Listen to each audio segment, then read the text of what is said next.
ভূগোল 2026 ছাত্রছাত্রীদের বলবো আগামীকাল রয়েছে তোমাদের ভূগোল পরীক্ষা। তার আগেই ফাইনাল এবং চূড়ান্ত মডেল সেটটি আমার সাথে সাথে একটু মিলিয়ে নাও, দেখবে এই রকমই হয়তো প্রশ্ন তোমাদের পরীক্ষায় আসতে চলেছে। ইতিহাসে অনেক প্রশ্ন কমন পেয়েছো, ভূগোলও আশা করছি 100% তোমরা কমন পাবে।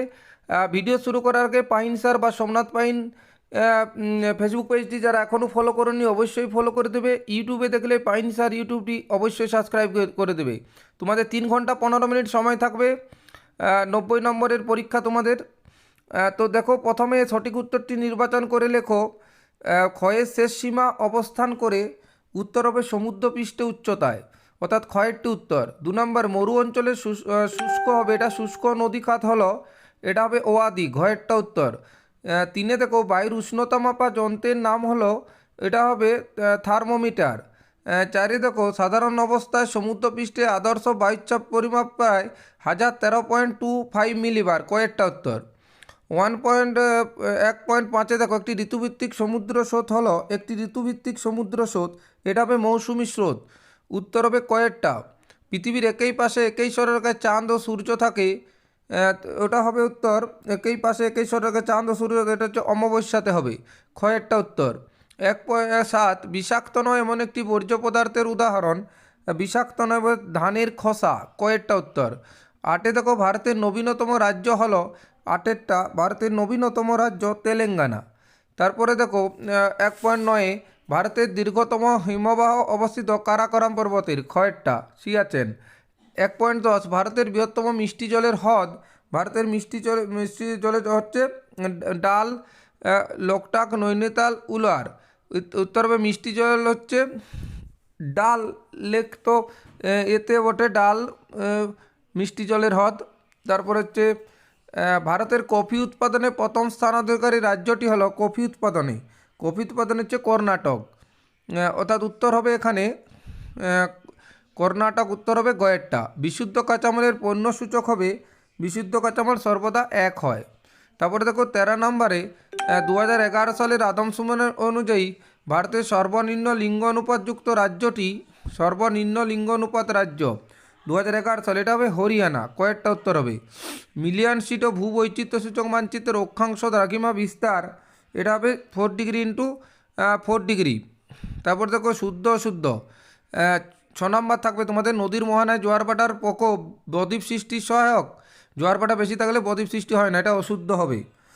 তারপরে দেখো স্ট্র্যাটোস্ফিয়ারের উচ্চতা বৃদ্ধির সঙ্গে সঙ্গে বায়ুর উষ্ণতা দ্রুত বৃদ্ধি পায়, এটা শুদ্ধ হবে। অমাবস্যার তুলনায় পূর্ণিমা তিথিতে জোয়ারের তীব্রতা বেশি হয়, শুদ্ধ। মালনাদ কথার অর্থ হলো মৃতের দেশ, মালনাদ কথার অর্থ হলো মৃতের দেশ, এটা হবে পাহাড়ি দেশ, এটা অশুদ্ধ হবে। তারপরে দেখো, গাঙ্গেয় বদ্বীপ সমভূমিতে জলাশয় সেচ প্রথা সবচেয়ে বেশি প্রচলিত, এটা শুদ্ধ হবে। কার্পাস বন শিল্প ভারতের একক বৃহত্তম শিল্প, এটাও শুদ্ধ হবে। তারপরে দেখো, মৌজা মানচিত্র হলো একটি বৃহৎ স্কেলের মানচিত্র, এটা শুদ্ধ। শুষ্ক আবহাওয়া,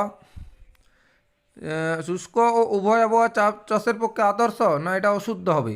এবার শূন্যস্থান পূরণ দেখো, চুনাপাথরযুক্ত অঞ্চলে 6 নম্বর থাকবে, ড্যাশ প্রধান শক্তিরূপে কাজ করে, এটা হবে প্রবাহমান জলধারা।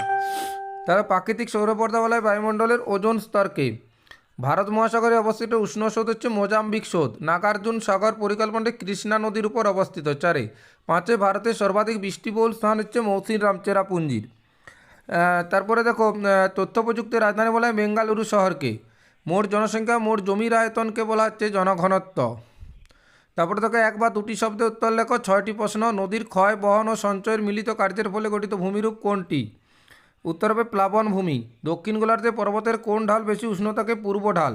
কোডাল শব্দের অর্থ কি? জোয়ার ভাটা। গঙ্গা নদীর কোন অংশে সর্বাধিক দূষণ দেখা যায়? উত্তর হবে নিম্ন গতিতে। অধিক বৃষ্টিপাত ও উচ্চ আর্দ্রতাযুক্ত অঞ্চলে কোন মৃত্তিকা সৃষ্টি হয়? ল্যাটেরাইট মৃত্তিকা, এটা আর্দ্রতা হবে। তারপরে কত সালে সুন্দরবনকে ওয়ার্ল্ড হেরিটেজ সাইটের অন্তর্ভুক্ত করেছে ইউনেস্কো? এটা 1987। ভারত কোন শহরে প্রথম পাতাল রেল চালু শুরু হয়? এটা হবে কলকাতা। আরএফ কথার অর্থ হচ্ছে রিপ্রেজেন্টেটিভ ফ্যাকশন। এবার চলে যাব বাম দিকে এবং ডান দিকে। দেখো, শিব বালিয়াড়ি হচ্ছে এটা হবে শিব বালিয়াড়ি বায়ু সঞ্চয় কার্য। ক্রান্তীয় ঘূর্ণবাদ হচ্ছে টর্নেডো। চিত্তরঞ্জন হচ্ছে রেল ইঞ্জিন এবং ইসরো হচ্ছে ভারতের রকেট উৎপাদন সংস্থা।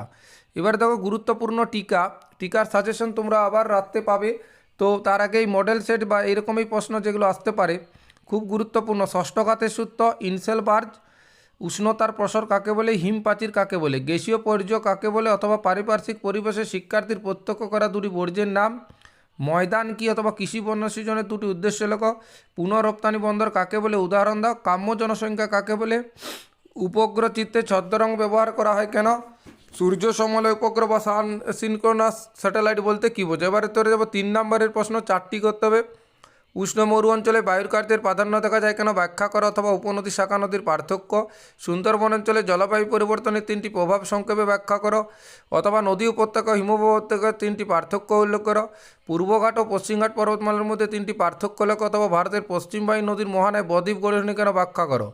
তারপর দেখো ভারতের তথ্য প্রযুক্তি শিল্পে উন্নতির 3টি কারণ বিশ্লেষণ করো, অথবা গাঙ্গীয় সমভূমিতে জনঘনত্ব অধিক কেন, গাঙ্গীয় সমভূমিতে জনঘনত্ব অধিক কেন, জনঘনত্ব খুব গুরুত্বপূর্ণ প্রশ্ন।